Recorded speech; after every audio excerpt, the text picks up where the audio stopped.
avec 73 pilotes.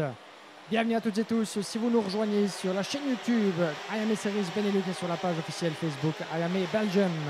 Toujours un plaisir d'être à vos côtés, Guillaume Alvarez, pour vous accompagner dans le championnat de Belgique de la spécialité avec plus de 240 pilotes qui ont répondu présents pour cette deuxième manche du championnat de Belgique 2023.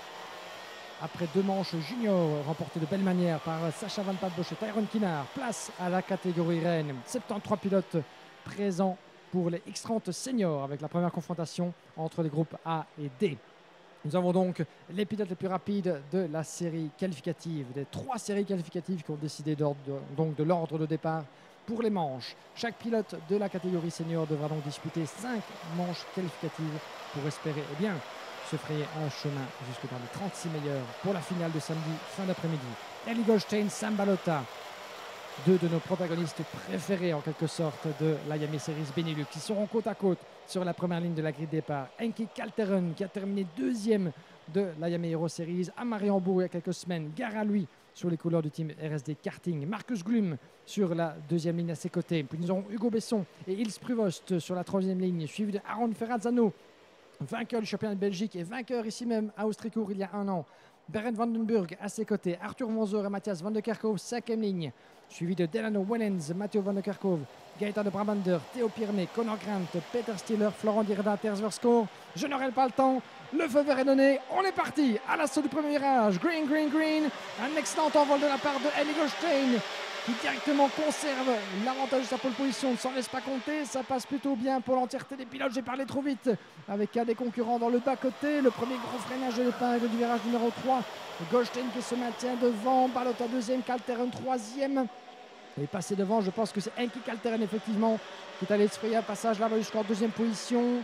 Sam Balota qui a perdu quelques plumes d'aventure, il est quatrième seulement, le pilote VDK Racing, on tente d'identifier de qui il s'agit, qui est allé jouer les tondeuses à gazon là-bas. C'est un des pilotes du Pantano Racing Team, je pense. Il reste 383, on y reviendra tout à l'heure. Mais quoi qu'il en soit, course pour l'instant compromise pour un des représentants de Giorgio Pantano. Eli Goldstein, vous le voyez, qui a conservé donc l'avantage au terme de ce premier tour dans l'enchaînement de la chicane devant Enki Kalteren. Balota en difficulté là derrière avec qui a surgi en troisième position. Je pense que c'est Ils Pruvost ou même Aaron Ferrazzano du team Hero Karting. Et voilà qui repasse devant notre cabine. C'est Marcus Glum, qui a surgi là-bas le 397 en troisième position. Excellent départ de Marcus Glum, qui a la pression d'entrée de jeu de Sam Balota à l'approche du virage numéro 3. C'est la première vraie zone de dépassement de ce karting d'Austricourt et Dieu sait qu'il y en a beaucoup. On suit avec les virages 4 et 5, le double gauche, très piégeux. C'est là-bas dans le bas-côté que plus d'un pilote s'est fait piéger dans la classe junior. Là, pour l'instant, les conditions de piste sont optimales. Pas de pluie, du ciel bleu, du soleil, c'est tout ce qu'on veut. Et attention, changement en tête avec Enki Kalteren qui prend l'avantage sur Goldstein. Ah, c'est important. D'entrée de jeu, regardez la flaque d'eau stagnante qui subsiste au virage numéro 9. Ah, ça c'est un des pièges dont les pilotes de la catégorie senior vont devoir se méfier. Et pendant ce temps-là, Enki Kalteren a pris l'avantage sur Eli Goldstein. Sam Balota qui vient de ravir la troisième place à Marcus Glum dans l'intervalle également. Marcus Glum, le 397, qui évolue ce week-end sous les couleurs d'Euro Karting. À ne pas confondre avec Aaron Ferrazzano, qui est plus loin derrière en cinquième position. Ces deux-là sont sous le même auvent. On va peut-être tenter de s'entraider autant que faire se peut dans cette épreuve. Enki Kalteren, votre nouveau leader, devant Goldstein, Balota, Marcus Glum, Aaron Ferrazzano, 5e. Devant Hugo Besson, 6, un des coéquipiers de Sam Balota du team VDK Racing. Nous avons Ils Pruvost, 7. Devant le numéro 310, Berend Vandenburg, Matthias Van de Kerkhove et Théo Pirmet qui boucle le top 10. Nous avons toujours tout le monde en piste pour l'instant. Je pense que le pilote en difficulté était Ruby Verlinden, le 2,86, si je ne dis pas de bêtises, que nous avons vu traverser le pilote du team GP Racing. Donc c'est ici le Peter Stiller, numéro 363. En tout cas, le pilote du team Pantano Racing Team. On y reviendra, oui, effectivement. Peter Stiller, là-bas, qui est en queue de peloton. Donc il s'est retrouvé à l'extérieur du virage numéro 1, dans l'herbe au moment du départ. Enki Kalteren, Goldstein, Balota. Leader qui repasse devant notre cabine et sur la ligne droite de départ et d'arrivée. Kalteren qui a mené la vie dure à Goldstein comme à Balota. Alors, de l'entame du championnat de Belgique, mais aussi lors de la Game Hero Series. Ces deux-là, Calteren et Goldstein, se sont retrouvés sur le même podium. En encadrant Kelly Atkins, le superbe pilote britannique qui nous a gratifié d'une performance du feu de Dieu sur le mouillé de Mariembourg.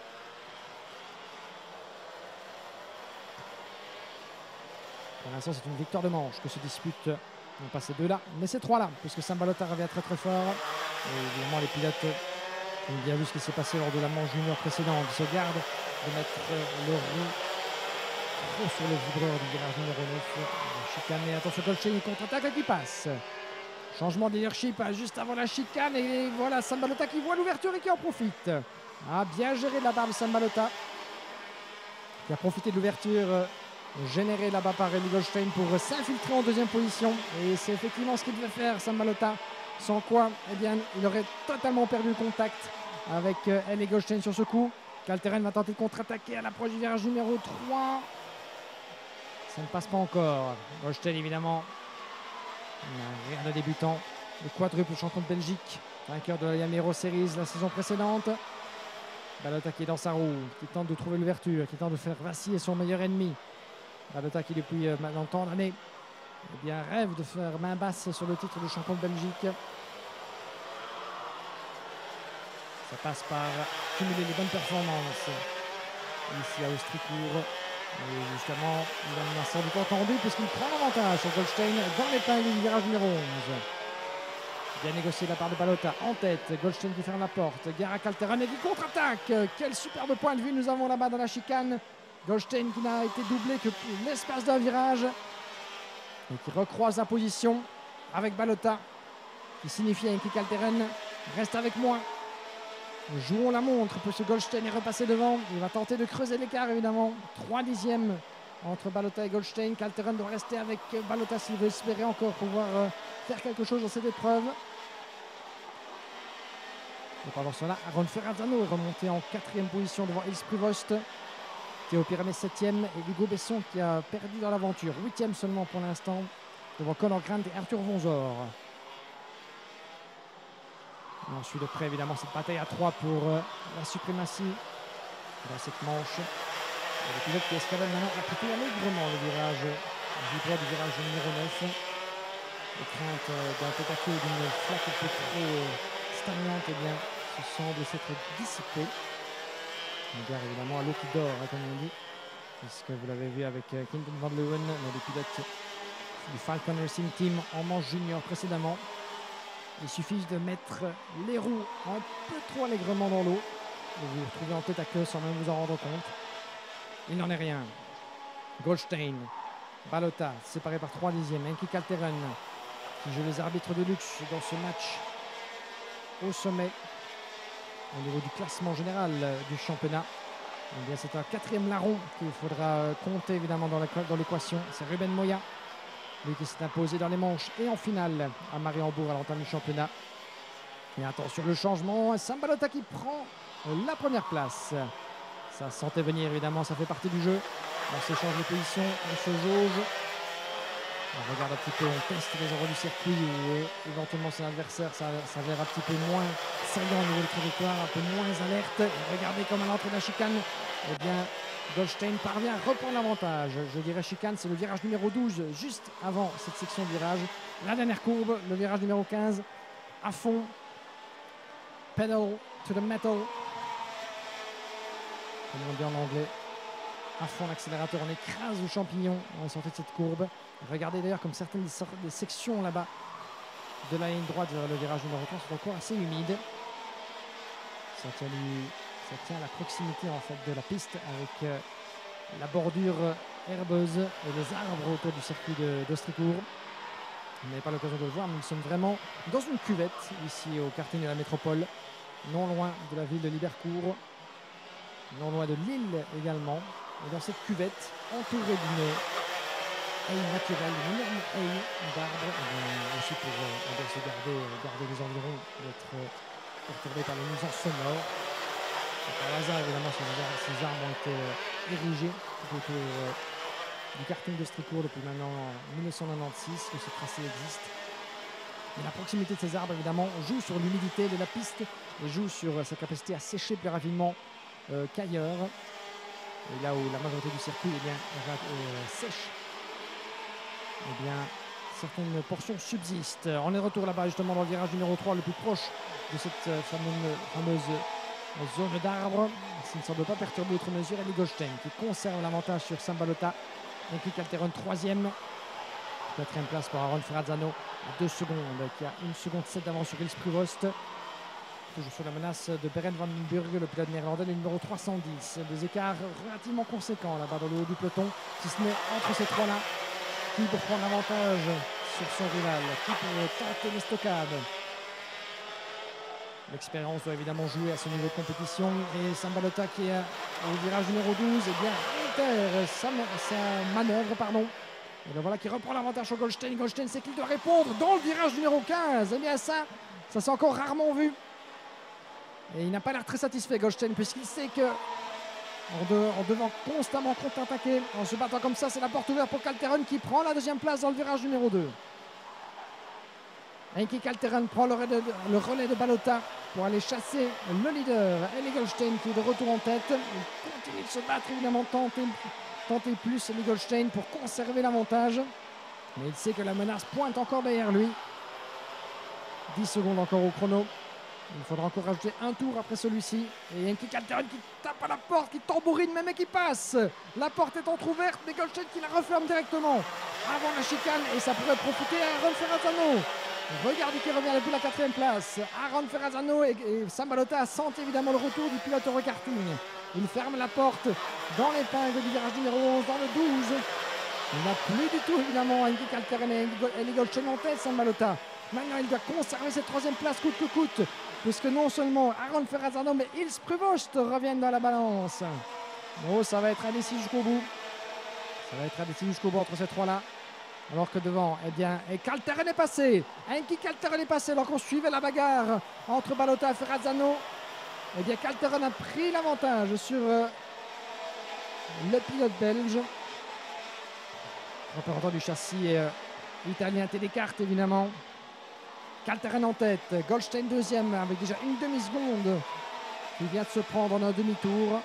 Certains sans doute étaient surpris, on n'a pas vu le dépassement malheureusement. Mais pendant ce temps-là, Balota s'est isolé en 3e position, profitant du fait qu'Aaron Ferrazzano devait défendre, mais surtout s'est fait passer par Ilse Pruvost. Eh bien, quel dernier tour, quelle conclusion de manche dans cette catégorie senior. Enki Calteron à la sortie du garage numéro 12. Dans la chicane, un dernier coup d'accélérateur et c'était un superbe début de week-end pour Enki Calteron, victorieux pour RSD Karting. Eli Goldstein aura mené la majorité mais se contente de la 2e place de bien belle manière toutefois. 3e place pour Sambalota qui va résister au retour de Ilse Pruvost et Aaron Ferrazzano qui prennent les 4e et les 5e rangs. 6e place pour Berend van den Burg devant Hugo Besson, Delano Wellens, Théo Pirmet et Matthias van de Kerkhove.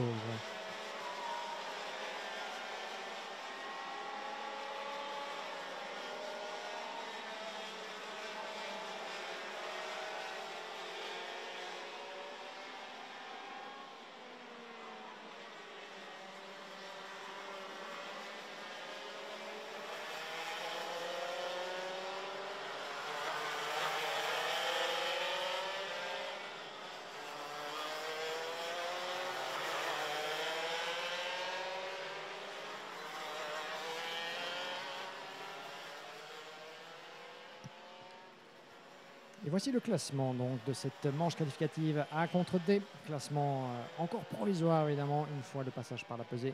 Et donc le contrôle de technique. Mais quoi qu'il en soit, Enki Calteron est allé chercher avec la manière sa première victoire de manche du week-end devant Eli Goldstein, Sambalota, Ilse Pruvost, Aaron Ferrazzano, Berend van den Burg, Hugo Besson, Delano Wellens, Théo Pirmet et Matthias van de Kerkhove en 10e position. 11e place pour Gaëtan de Brabander devant Marcus Glum. Puis nous avons Kodai Yoshida, Conor Grant, Keanu Wellens 15e, suivi de Florent Dirda, Matteo van de Kerkhove, Eduardo de Kort, Peter Steller, Reis Newburn, 20e place, suivi de Solen Knoll, Denis Bouman, Ruby Verlinden et Arthur Vonzor. Manque à l'appel Tess Verskoor, malheureusement, qui aura dû donc se retirer, tout comme Arthur Vonzor dans cette épreuve. Première bonne option prise par Enki